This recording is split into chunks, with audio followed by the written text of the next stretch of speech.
یہ دعا جناب سیدہ نے سلمان فارسی کو تعلیم دی، اور سلمان فارسی کہتے ہیں کہ میں نے یہ دعا 1000 سے زیادہ صحابی اور صحابیات کو تعلیم دی، انہیں جب بھی بخار ہوتا تھا اس دعا سے شفا پاتے تھے۔ بسم اللہ الرحمن الرحیم۔ اتنی بلند ہستی، اتنی عظیم شخصیت جس کی معرفت بھی انسانوں کے لیے بلکہ روایت میں ہے خلائق کے لیے، انسان اور ہیں خلائق اور ہیں، خلائق بھی جناب سیدہ کی معرفت حاصل نہیں کر سکتے۔ اتنی بلند ہستی سے ہم پھر فیض کیسے حاصل کریں؟ ہمیں اپنی پستی کا تو علم ہو گیا، آپ کی بلندی کا علم بھی ہو گیا، یعنی اتنی بلند ہے کہ ہم اس کا تصور بھی نہیں کر سکتے، تو پھر اتنی بلند و بالا چیز سے ہم فیض کیسے حاصل کریں؟ برکات جناب سیدہ کو ہم کیسے حاصل کریں؟ یہ سوال ہے۔ تو جناب سیدہ کی برکات حاصل کرنے کے لیے پھر ہمیں کن کن مرحلوں سے گزرنا پڑے گا، کہاں پہنچنا پڑے گا جس کے بعد ہمیں یہ برکات حاصل ہوتی ہوں؟ لیکن وہ کریمہ ہے، اس کے برکات ہر شخص تک بے آسانی پہنچتے ہیں۔ یہ معجزہ الہی ہے کہ ایسا فیض ہے جو سب تک پہنچتا ہے اور انتہائی آسانی سے پہنچتا ہے، اور ان فیوزات اور برکات میں سے ایک برکت جو آپ سب کوئی شاید ایسا کوئی بچہ بھی نہ ہو ایسا جسے وہ نہ پتا ہو یا اسے نہ آتا ہو، تسبیح فاطمۃ الزہرا سلام اللہ علیہ۔ کون ہے جسے یہ تسبیح نہ آتی ہو؟ کس کے پاس وقت نہیں ہے؟ کوئی ہے ایسا اتنا مصروف ہو کہ اس کے پاس تسبیح زہرا کا وقت نہ ہو؟ آپ آفس میں نماز پڑھ رہے ہیں، ٹرین اسٹیشن پہ پڑھ رہے ہیں، نماز کے بعد ٹرین جانے والی ہے، تسبیح کے لیے کوئی قبلہ رخ ہونا شرط تو نہیں ہے، چلتے چلتے آپ تسبیح کر سکتے ہیں۔ آثار و برکات تسبیح ہے جناب سیدہ کے بہت زیادہ ہیں، جو روایات میں ہے میں صرف چند کی طرف اشارہ کروں گا۔ پہلا یہ ہے غفران الذنوب۔ دیکھیں یہ تسبیح گناہوں کو کیسے مٹا دیتی ہے، اسے سمجھنے کے لیے تھوڑا سا مجھے شاید مقدمہ بھی باندھنا پڑے۔ کچھ چیزیں ایسی ہیں جس کا ہمیں علم نہیں ہے، ہماری نسبت وہ غیب ہے۔ وہ غیب کیوں ہیں؟ اس لیے کہ ہمیں اس کا پروسیس پتہ نہیں ہے، اس کا کنیکشن پتہ نہیں ہے، اس لیے وہ غیب ہے۔ اگر کسی سے کہا جائے یہاں ایک بٹن ہے، اس بٹن کو اگر دباؤ تو فلاں ملک تباہ ہو جائے گا، یہ کیسے ہو سکتا ہے؟ ایک بٹن دبانے سے وہ ملک تباہ ہو جائے، اتنا زیادہ ایک بٹن دبانے سے۔ کس کو اس بات پر یقین آئے گا؟ جس کو غیب کا علم ہو۔ غیب کیا ہے؟ یہ بٹن کنیکٹ ہے ایک لانچ سے جس میں ایک راکٹ ہے جس پر نیوکلر وار ہیڈ لگا ہوا ہے۔ جسے یہ پتا ہو اس کے لیے یہ باور کرنا مشکل ہے کہ اس بٹن کے دبانے سے فلاں ملک تباہ ہو جائے گا، اس کے لیے کچھ بھی نہیں۔ جسے یہ نہیں پتا ہو اس کے لیے کیا ہے؟ ایک بٹن دبانے سے ملک تباہ ہو جائے گا۔ ان بیوقوفوں کو دیکھو، اس کنیکشن کا جسے علم ہو اور جسے علم نہ ہو۔ تسبیح سے، تسبیح کے دانوں سے کتنا منٹ میں بھی نہیں ہوتا، 1 منٹ 2 منٹ کا کام ہے۔ اب آپ کتنی رفتار میں تسبیح پڑھتے ہیں اس کے اوپر ہے، تھوڑا سا ٹھہر کے تسبیح پڑھا کریں تو بہت اچھا ہے۔ آپ سورہ اخلاص کی تلاوت کرتے ہیں، سورہ اخلاص کے لیے روایات میں ہے کہ ہر آیت پر سانس لو، ٹھہر کے پڑھو اور ہر آیت کے بعد سانس لو۔ ہمارے حسن قرات میں کیا ہوتا ہے، یہ ایک ہی سانس میں کتنی آیتیں پڑھ لیتا ہے، اتنی ہم داد دیتے ہیں۔ اگر یہ کنیکشن پتا ہو کہ یہ تسبیح سے آپ کے تمام گناہ ختم ہو جاتے ہیں۔ تسبیح ذکر ہے، تسبیح میں تکبیر ہے، تحلیل ہے، تسبیح ہے۔ یہ وہ ہستی ہے جو اگر آپ سے خوش ہو جائے، یہ کب خوش ہوتی ہے؟ جب آپ حسین کی عزا میں شامل ہو جائیں، آپ کی آنکھوں سے ایک آنسو کا قطرہ گرے، وہ آنسو آپ کے تمام گناہوں کو مٹانے کے لیے کافی ہے۔ اب جسے کنیکشن پتہ نہ ہو وہ تو کہے گا ایک بٹن دبانے سے ملک کیسے تباہ ہو سکتا ہے، ایک آنسو گرنے سے یہ سارے گناہ کیسے معاف ہو سکتے ہیں؟ تمہیں کنیکشن پتہ نہیں ہے۔ جنت و جہنم فاطمہ کی جاگیر ہے، جنت شیعیان فاطمہ کے لیے ہے، جہنم دشمنان فاطمہ کے لیے ہے۔ تمہارا ایک آنسو تمہیں محب فاطمہ بنا دیتا ہے۔ تسبیح تمام گناہ معاف ہو گئے۔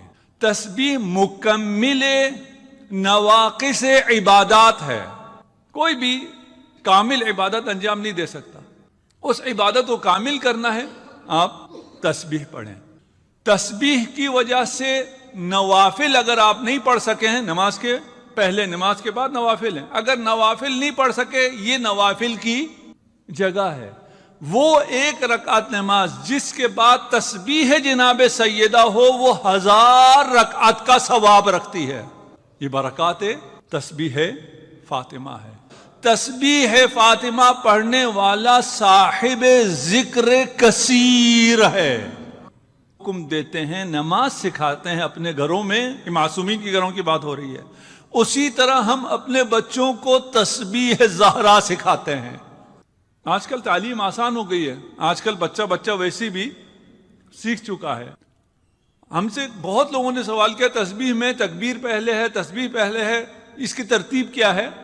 کبھی انسان کے ذہن سے نکل بھی جاتا ہے، یا کسی کو ہو سکتا ہے پتہ ہی نہ چلا ہو، کوئی ایسے موقع آئے ہوں اس کی وجہ سے اس کو پتہ نہیں چل رہا ہو۔ اس کی تعلیم دینے میں کوئی حرج نہیں ہے۔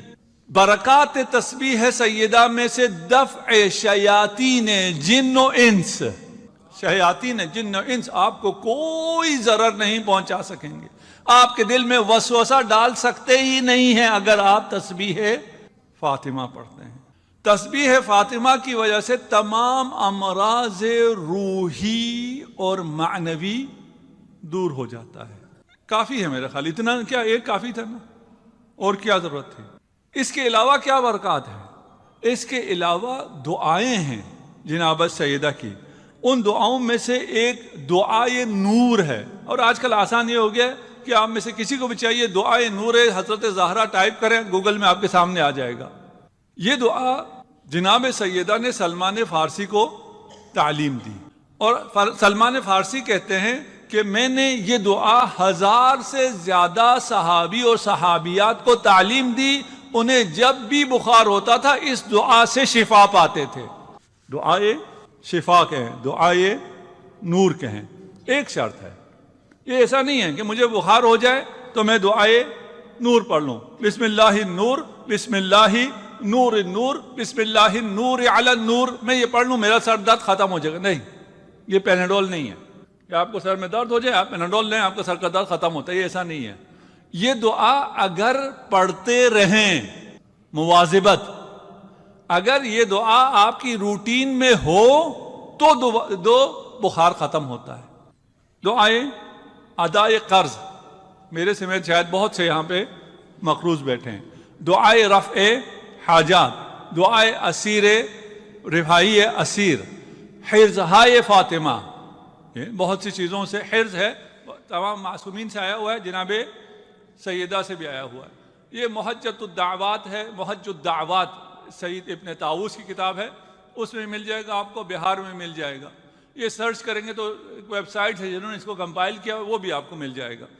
برکات سیدہ، یہ ہم جو یہاں جمع ہیں یہ بھی سیدہ کی برکات سے، اگر ان کا کرم نہ ہوتا تو ہم میں یہ اہلیت نہیں تھی کہ ہم مسجد الکوثر میں عزائے جناب سیدہ کے لیے جمع ہو سکے۔ نہیں، بہت سے لوگ ہیں انہیں آج اس رات توفیق نہیں ہے، یہ بھی آتا ہے۔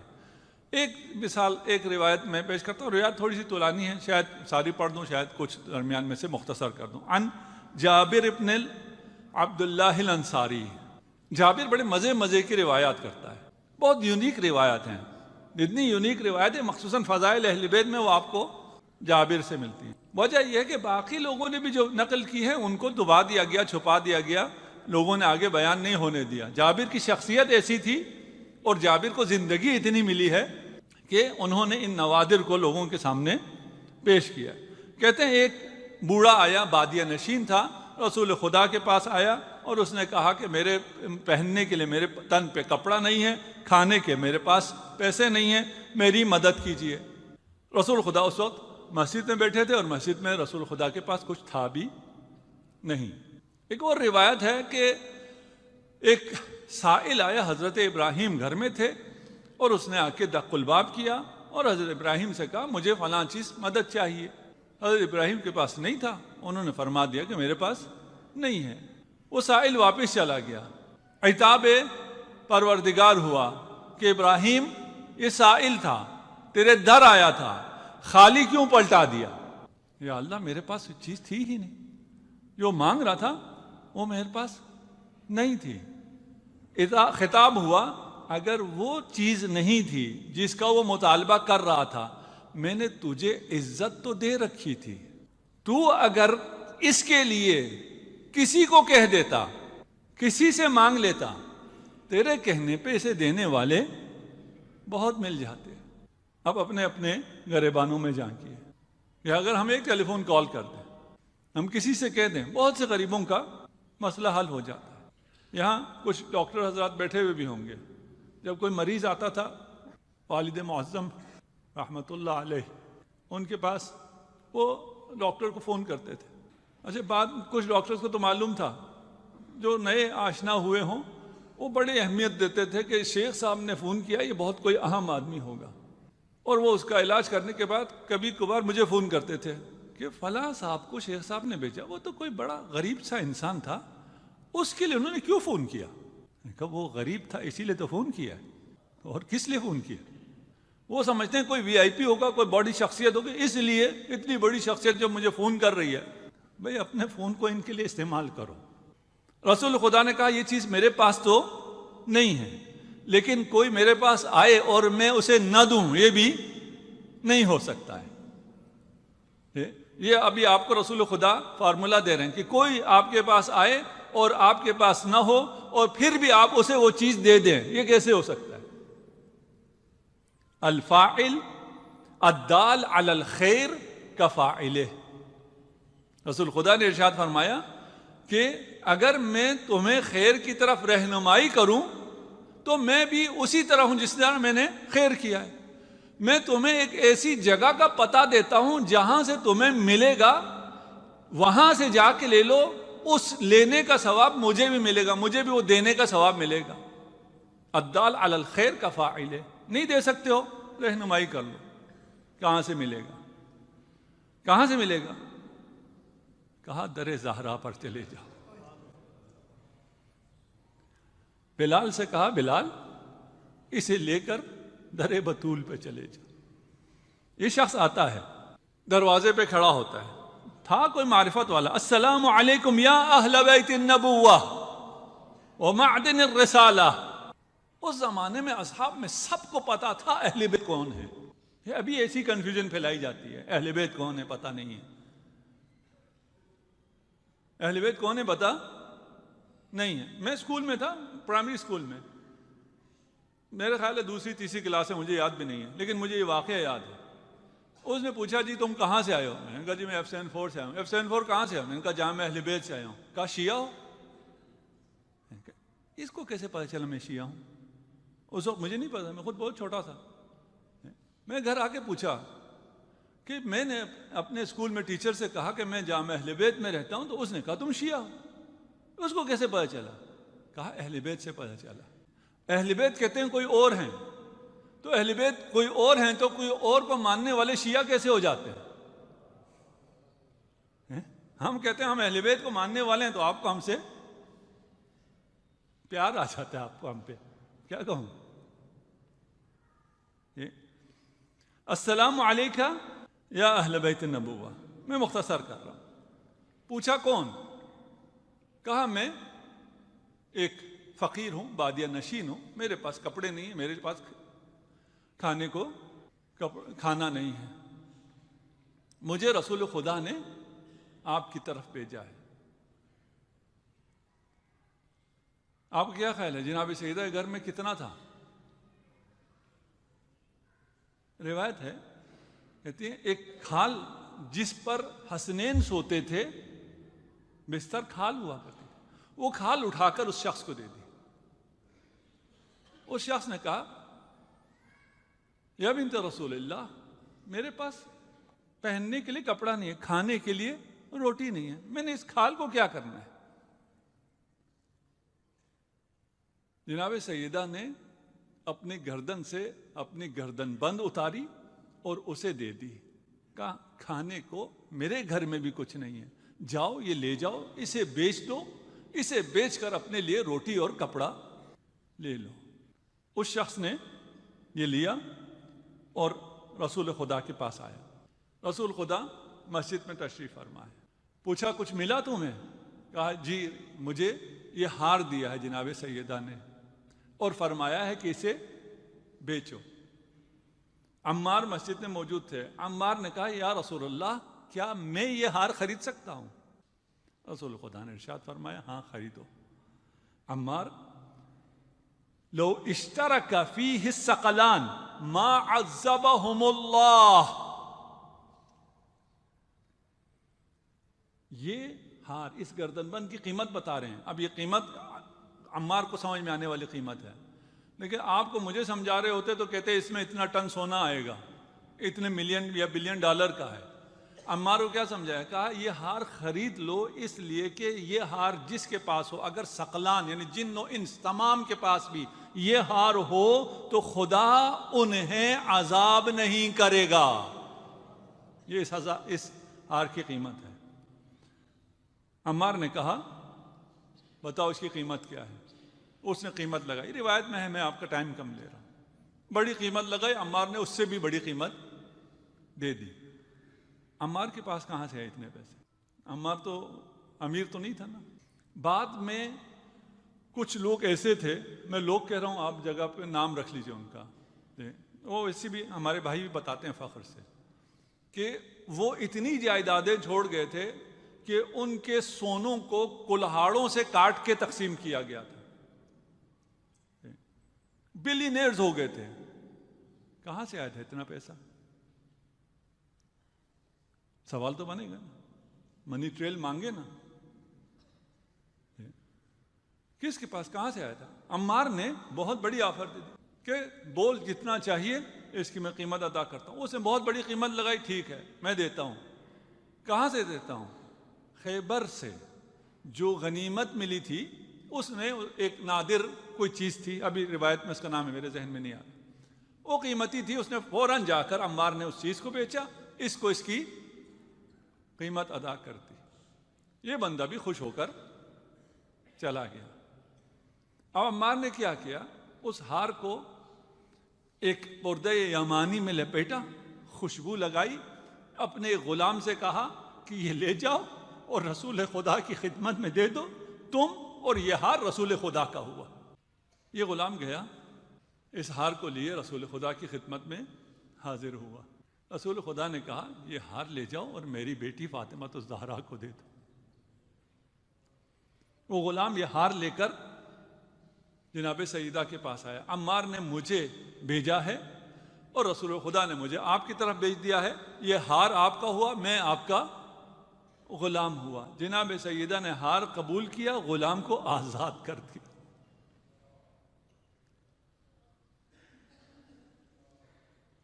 وہ غلام مسکرانا شروع کیا، اس نے کہا کیوں مسکراتے ہو؟